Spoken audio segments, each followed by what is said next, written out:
폭우 피해 실종자 수색 도중 숨진 해병대원 순직 사건을 재검토한 국방부 조사본부가 관련자 6명을 경찰에 넘기기로 했습니다. 이첩 자료에는 해병대 1사단장 등 4명은 혐의를 빼고 사실관계만 적기로 했고 대대장 2명만 혐의가 인정된다고 판단했는데요. 취재기자 연결합니다. 임성재 기자. 네, 국방부입니다. 네, 기존의 관련자 8명의 혐의를 적시한 해병대 수사단의 조사 결과와 차이가 있네요.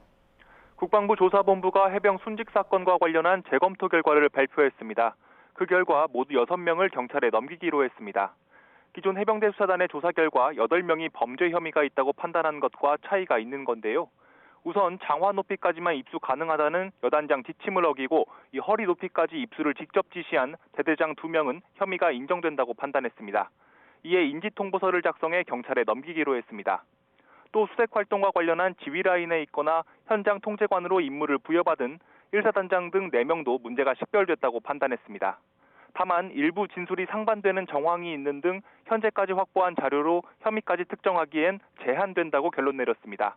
즉 1사단장 등 4명에 대해선 혐의를 빼고 각 사실관계만 적시해 경찰에 송부하기로 한 겁니다. 나머지 2명에 대해선 현장 통제관의 업무상 지휘와 그에 따른 주의 의무가 있었다고 보기 어렵다고 판단해 제외하기로 했습니다.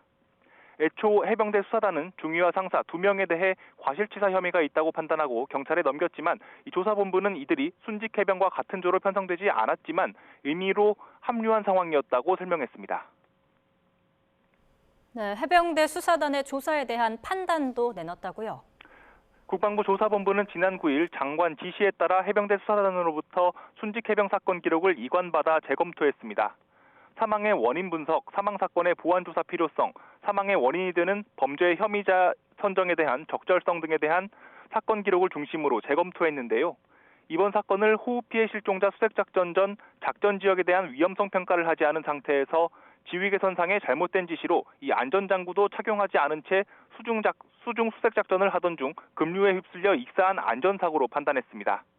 그러나 해병대 수사단의 사건 기록엔 사고 현장에 대한 분석과 현장 감식 결과 등이 포함된 실황 조사 기록이 충분하지 않았고 이 안전사고임에도 안전관리 훈령에 따른 안전 시스템 작동 여부를 확인한 기록이 없다고 지적했습니다. 또 당시 현장에서 실제 작전 통제 권한을 보유했던 육군 54단 지휘관계 등에 대한 기록이 포함되어 있지 않는 등 이 보강 조사가 필요하다고 설명했습니다. 조사본부는 해병대 수사단의 짧은 조사 기간도 문제 삼았습니다.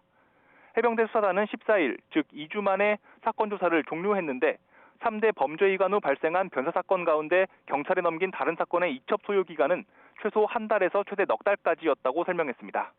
지금까지 국방부에서 전해드렸습니다.